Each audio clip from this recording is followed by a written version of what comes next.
Look, here's a quote. Gandhi's earliest statement about Africans. Speaking in Bombay after 3 years in Africa, he told an audience this, and I quote, "Ours is one continual struggle against a degradation sought to be inflicted upon us by the Europeans, who desire to degrade us to the level of the raw kafir." You know what kafir is? That's nigger.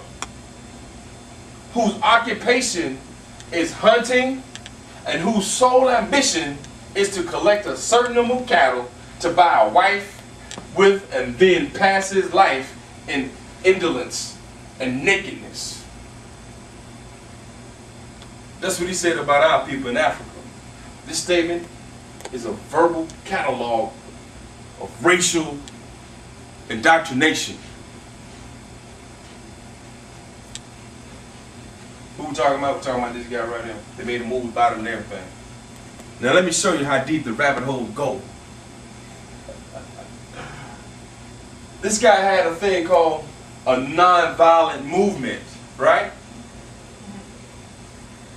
To get the British out of India. But guess what? If you watch the Great Debaters, at the end of the debate, the Harvard team against the Young Brothers, right? One said, well, it was a moral victory. They didn't win, but it was a moral victory. One of the guys said that. Then the other guy said, well, hell, it could have been a violent victory. It's just as moral as a non-violent victory. But the truth of the matter when you get to the facts is, this guy, non-violent movement, did absolutely nothing for the Indians.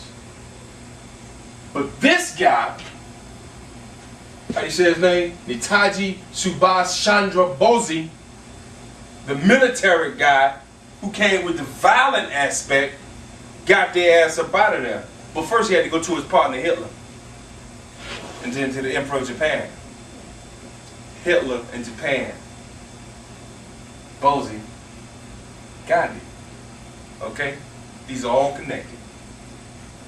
I'm sorry, did you guys know that this guy was a what they call Marxist and fundamental communist? He believed in these things. Socialist. Socialism. So did this guy. And this guy. And this guy. Matter of fact, Karl Marx is what they call, or wrongly called, the father of communism. And he created two concepts to create a socialist environment. One was violent, and the other was a non-violent movement. This is what Karl Marx did. He created these things. Two ways to get at you. Okay? Creep right on in.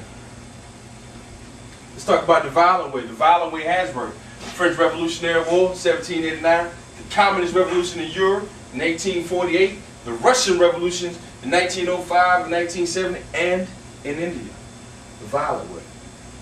The non-violent way is socialize the English nation the same as it's done in the United States. What did Gandhi, who did Gandhi influence in America? This is $1 million question, but everybody knows it. Who did he influence? The Americans? The Americans, no. That guy, what's that guy's name? Martin Luther King. Right. He's known for what? He's an activist. Non-violent movement. Here's deep. Here's something that goes a little deeper. His right-hand man, Bernard Bayard Rustin, Young Communist League, 1936. Open homosexual and communist. Later joined the Anti-Communist Party with A. Philip Randolph. They went to India. They went to India to learn non-violent tactics by the Gandhians, taught by Gandhi, who a year before died. This is deep to me. Deeper than an ashtray. Deeper than the abyss. Copycats will never know. Who else was with him? Hunter Pitzel Dill, who also was a member of the Communist Party. He quit the party to join the SCLC. Under pressure from Kennedy brothers to release him, but Kennedy did not He just lowered his rank. He was also senior foreign policy for Jesse Jackson and the president for 1984. And he also worked as the international affairs consultant for the National Rainbow Coalition. Now these are people that work with Dr. King.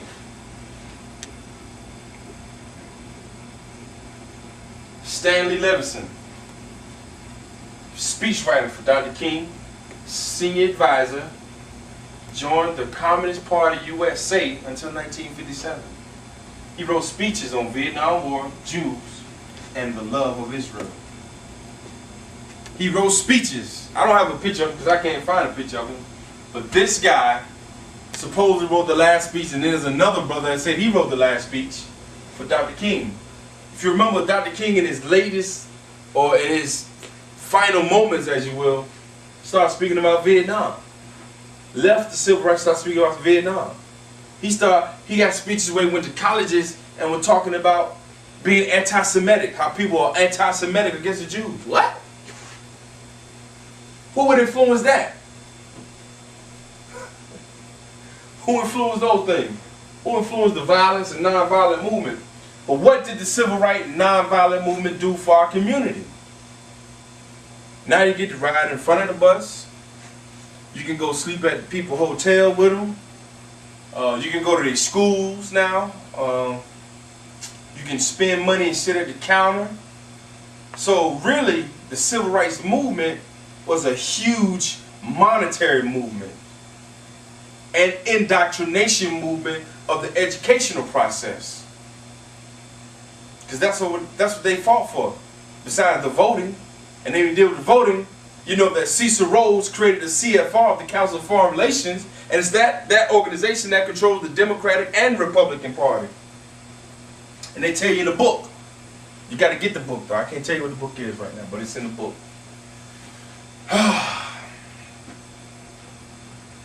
So it's just like you were on this side of the fence doing Jim Crow, doing the Black Code laws, and then the 60s came, and they said, well, nah, we want to go to schools and be equal.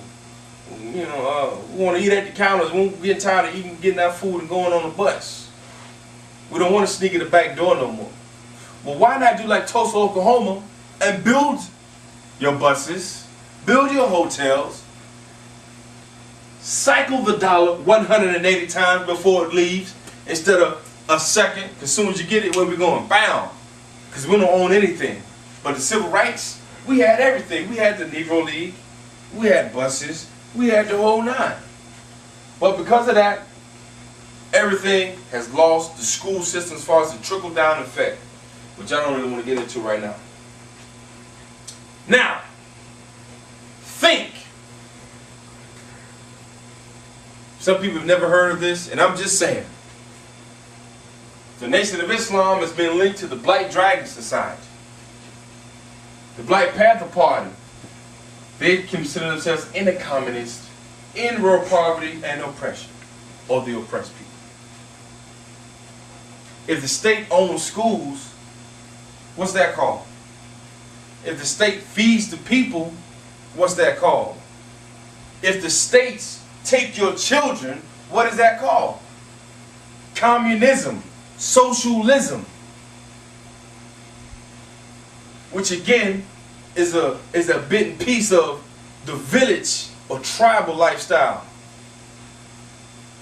You okay? The tribal lifestyle. But the tribal lifestyle is different from this socialist thing. The tribal, where we would take care of people and not want something in return. This thing, we take care of you, you lost all your rights. This is their setup. This is what's called cannon fodder. It's an informational term for the military personnel who are regarded or treated as expendable in the face of the